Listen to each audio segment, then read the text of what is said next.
जादूगोड़ा क्षेत्र के राखा माइंस दीनबंधु कुष्ठ आश्रम में सामाजिक संस्था की ओर से 18 परिवार को 1 महीने का सूखा राशन प्रदान किया गया।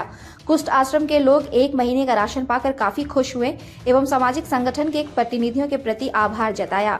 इस दौरान वहां के मुखिया ने बताया कि कुष्ठ आश्रम के लोगों को सरकारी किसी तरह का कोई मदद नहीं मिलता है, जिसकी वजह से वहां के लोगों की माली हालत खराब हो गई है।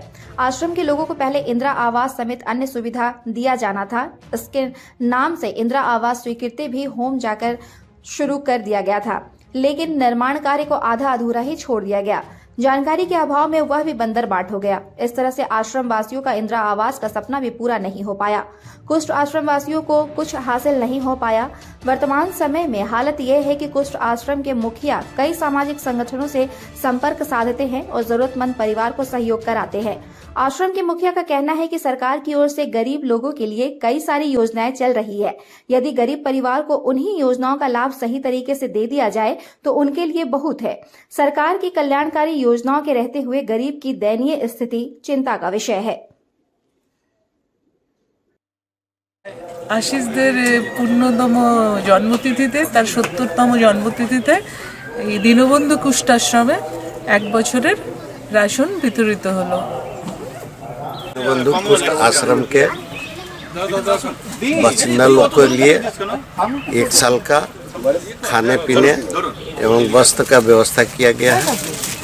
ये प्रतीक संघर्ष NGO जो है उनके थ्रू और हम लोगों का जो उसका मेंबर है उनके सहयोग से ये सब व्यवस्था का ये किया गया।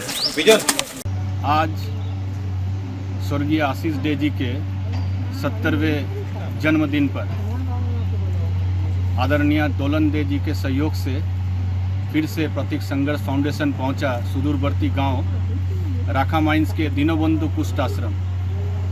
लगभग 6 महीनों से अधिक यहाँ के कर्णधार बुद्धेश्वर जी के काफ़ी आग्रह पर कि यहाँ बहुत सुविधा से सभी लोग जो है वो वंचित थे, आज प्रतीक संघर्ष फाउंडेशन ने संकल्प लिया और जमशेदपुर के जाने माने समाज सेवी सह व्यवसायी रहे हम सबों के हर दिल अजीज स्वर्गीय आशीष डे जी के 70वें जन्मदिन पर हर वर्ष की भांति, जो कि पिछले वर्ष हम लोग पोटका के सुदूरवर्ती गांव में सबर परिवारों के बीच इस दिन को समर्पित किया था।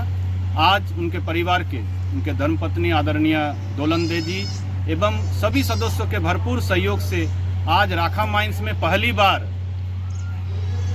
सारे सूखा राशन सामग्री को लेकर, नए वस्त्र परिधान लेकर, दवाइयाँ लेकर, इन सबों के बीच ये सभी अपने परिवार जैसे हैं, आज इनके बीच थोड़ा सा खुशियाँ लाने का प्रयास किया है साक्षी श्रीलदर्श परिवार ने।